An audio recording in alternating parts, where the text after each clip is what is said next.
class. My name is Richard Montgomery. This is my video presentation for Week 1 discussion board for Dr. Schultz, American Revolutionary class at Liberty University. My presentation today is on the Freedom Trail. I will provide a brief historiography of the Freedom Trail, along with a straightforward explanation of the historic sites and attractions located along the trail. The Freedom Trail is located in Boston, Massachusetts. It is a 2.5 mile stretch that leads to 16 nationally significant sites according to the Freedom Trail website, which is located at www.thefreedomtrail.org. Boston is the location where the American Revolutionary War began. Boston is also one of America's oldest towns. During the many decades since the American Revolution, many historic sites were destroyed due to modernization and commercial development. In order to save the historic landmarks from being destroyed or lost to modernization and growth, efforts to preserve the historic sites were undertaken through the creative and innovative thinking of Boston Herald Traveler journalist Bill Schofield with the help of Bob Wynne, another fellow Bostonian. The plan called for making the historic sites easier to locate for tourists. According to the Freedom Trail website, on Monday, June 11th, 1951, at 12 o'clock noon, Mayor Hines officially dedicated the Freedom Trail. Originally, the Freedom Trail was 1.5 miles long. However, in 1958, according to the Freedom Trail website, the red line was added to the street and sidewalk. In 1972, the Freedom Trail officially extended into Charlestown, including all 16 of the present-day official Freedom Trail historic sites.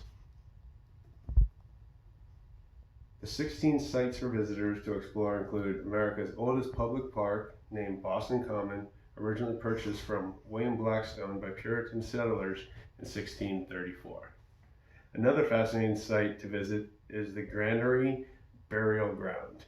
It is the final resting place for many historic American figures such as John Hancock and Samuel Adams. Many of the victims of the Boston Massacre are also buried there. The Old South Meeting House is another captivating location along the Freedom Trail. In 1773, on December 16th, the Old South Meeting House was the location utilized to discuss the British tea tax, and it was a starting point for the journey to Griffin's Wharf, where the Sons of Liberty relocated 372 crates of tea into the harbor water. Many other poignant American Revolutionary War sites are included along the tour, and they include, but are not limited to, the Paul Revere House, the Bunker Hill Monument, and the site of the Boston Massacre.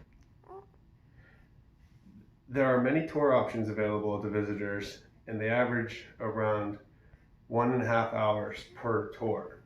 The Freedom Trail would be a perfect place to bring a class of history students. The Freedom Trail offers many education programs to students during their field trip experience and provided its curriculum and guide resources for educators. An example of this is the Paul Revere House. According to historian Nina Zeneri, whose article, Not the Same Old Freedom Trail, A View from the Paul Revere House, she discusses how the Paul Revere House developed a wide range of programs, including walking tours, lectures, school and after-school programs, exhibits, websites, living history, presentations, publications, research fellowships, teacher workshops, and concerts. The tours and experience of visiting the Freedom Trail will provide visitors with a historic journey covering more than 250 years of American history. Thank you.